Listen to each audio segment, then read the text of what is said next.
Hi, എല്ലാവർക്കും നമസ്കാരം. Prince ആണ്. ഫ്ലൈവർ Australia migration and legal service. നമ്മുടെ ഏറ്റവും വലിയ സംസ്ഥാനമായ വെസ്റ്റേൺ ഓസ്ട്രേലിയ ഏറ്റവും വലിയ സ്റ്റേറ്റ് ആണ് Western Australia. Last week 2024-25 financial open ആയിട്ടുണ്ട്.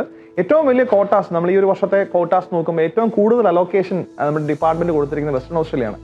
അപ്പോൾ അതിനകത്ത് നമ്മൾ നോക്കി കഴിഞ്ഞാൽ നമുക്ക് കൺസ്ട്രക്ഷൻ ഇൻഡസ്ട്രിക്കാണ് അവർ കൂടുതൽ എന്താ പറയുക അലോക്കേഷൻ ഓപ്പർച്യൂണിറ്റീസ് കൊടുത്തത്. Construction industry one of the critical industry ആയിട്ട് അവർ പ്രഖ്യാപിച്ചേക്കാണ്. കഴിഞ്ഞ ഫിനാൻഷ്യൽ നോക്കിയാൽ ഏറ്റവും കൂടുതൽ ഇൻവിറ്റേഷൻസ് വന്നേക്കുന്നത് ആ ഒരു കൺസ്ട്രക്ഷൻ ഇൻഡസ്ട്രിക്കാണ് പ്രയോറിറ്റി കൊടുത്തിരുന്നത്. നമുക്ക് വെസ്റ്റേൺ ഓസ്ട്രേലിയ ഉള്ള ആൾക്കാർക്കാണ് ഫസ്റ്റ് പ്രയോറിറ്റി. അവിടെ കറന്റ് റിസൈഡ് ചെയ്യുന്ന ആൾക്കാർക്കാണ് ഏറ്റവും കൂടുതൽ പ്രയോറിറ്റി ഉള്ളത്. പിന്നെ അതുപോലെ തന്നെ അതർ സ്റ്റേറ്റിലുള്ള ആൾക്കാർക്കും ഓവർസീസിൽ, അതായത് ഓസ്ട്രേലിയക്ക് വെളിയിലുള്ള ആൾക്കാർക്കും ഒരേ പ്രയോറിറ്റിയാണ് അവർ കൊടുത്തിരിക്കുന്നത്. അപ്പം നിങ്ങൾ ആരെങ്കിലും ഓസ്ട്രേലിയക്ക് മൈഗ്രേറ്റ് ചെയ്യാൻ നോക്കുന്നുണ്ടെങ്കിൽ so this is the best time. ഈ ഒരു ഫിനാൻഷ്യൽ ഇയറിൽ എത്രയും പെട്ടെന്ന് ആപ്ലിക്കേഷൻ ഒരു ഇൻവിറ്റേഷൻ എടുക്കുന്നതായിരിക്കും എപ്പോഴും നല്ലത്. So if you need to have any assistance towards that, please contact us. Our team of lawyers can look after you. Thank you very much. Have a good day. Bye. Thanks.